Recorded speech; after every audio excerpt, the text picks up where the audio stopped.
आज हमारे राजनीतिक, सामाजिक और प्रशासनिक ಏನು ನೋಟ್ ಬ್ಯಾನ್ ಆಯ್ತಾ? ನನ್ನ ಮಗನ್ ಇದೆಲ್ಲಿಂದ ಬಂತು ಅಂತ ಗೊತ್ತಾಗ್ಲಿಲ್ಲಲ್ಲ.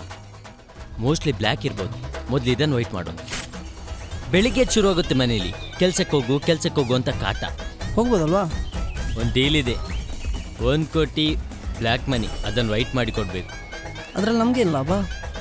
ಅಷ್ಟು ಹಣನ ವೈಟ್ ಮಾಡಿ ಕೊಟ್ಟರೆ 5% ಕಮಿಷನ್, ಪ್ಲಸ್ ಆ 1 ಕೋಟಿಯಲ್ಲಿ 60% ಮಾತ್ರ ಅವರಿಗೆ ಕೊಡಲಿಕ್ಕೆ, ಅದರಲ್ಲೂ 5% ಕಮಿಷನ್. ಟೋಟಲ್ 1 ಕೋಟಿಗೆ 10 ಲಕ್ಷ.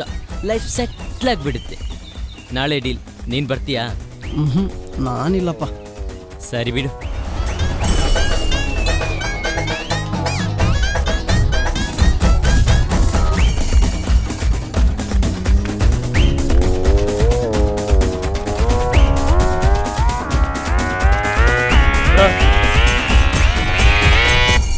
ಅದೌದು, ಈ ಬ್ಯಾಗ್ ಯಾಕೆ? ಈ ಬ್ಯಾಗಲ್ಲಿ ದುಡ್ಡಿಲ್ಲ. ಅವನು ಬಂದಮೇಲೆ ಈ ಬ್ಯಾಗನ್ನು ಅವನು ಕೊಟ್ಟು ಅವನ ಬ್ಯಾಗ್ ತಗೊಂಡು ನಾವು ಎಸ್ಕೇಪ್ ಆಗಿಬಿಡೋಣ. ಮತ್ತೆ ಬಂದ ಹಣದಲ್ಲಿ 50-50 ಮಾಡೋಣ. ಬಾಯ್ ಹತ್ರ ಎಕ್ಸ್ಚೇಂಜ್ ಮಾಡಿ ಮತ್ತೆ ನಾವು ಲೈಫಲ್ಲಿ ಸೆಟ್ಲ್ ಆಗಿಬಿಡೋಣ. ಹೇಗೂ ಬ್ಲ್ಯಾಕ್ ಮನಿ, ಅವನಿಗೆ ಕಂಪ್ಲೇಂಟ್ ಕೊಡೋಕ್ಕಾಗಲ್ಲ. ಮಗ ಪಾರ್ಟಿ ಹೇಗೂ? ಪಾರ್ಟಿ ಸ್ವಲ್ಪ ಕಿರಿಕ್ ಪಾರ್ಟಿ ಅಂತ ಕಣೋ. ಹೇಗಿದ್ದ ನೋಡೋಕ್ಕೆ?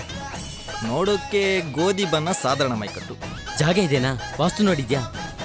ವಾಸ್ತು ಪ್ರಕಾರ ಇದೆ.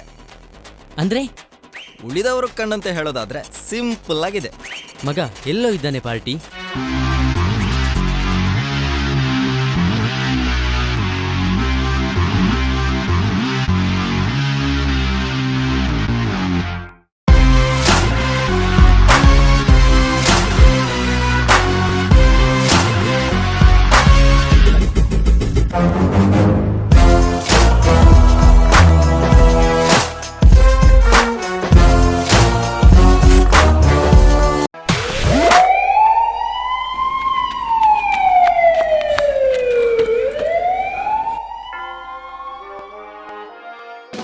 ಮಗ ಏನು ಇದು? ಕರೆಕ್ಟಾಗಿ ಹೇಳು, ಅವನೇನು ಹೇಳ್ದ ಫೋನಲ್ಲಿ? ಹಲೋ ಅಣ್ಣ, ನಾನು ಪೇಂಟರ್ ಗಣೇಶ. ನಾನು ಮೊನ್ನೆ ಒಂದು ಮನೇಲಿ ಕೆಲಸ ಮಾಡುವಾಗ ಪೇಂಟ್ ಡಬ್ಬ ಜಾರಿ ಒಂದು ಬ್ಯಾಗ್ ಮೇಲೆ ಬಿತ್ತು. ನಾನು ಆ ಬ್ಯಾಗ್ ಓಪನ್ ಮಾಡುವಾಗ ಅದರಲ್ಲಿ ಹಣ ಇತ್ತಣ್ಣ.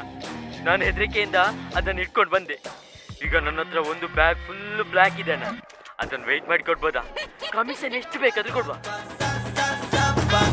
ನನ್ನ ಮಗನೇ ಸರಿಯಾಗಿ ಫೋನಲ್ಲಿ ಕೇಳಕ್ಕಾಗಿಲ್ಲ. ಅವ್ನು ನೋಡಿದ್ರೆ ಪೇಂಟರ್ ನಮ್ಮ ಬ್ಲ್ಯಾಕ್ ಮನಿ ಅಂತ ವೈಟ್ ಮಾಡಿ ಕೊಡ್ತಾರೆ.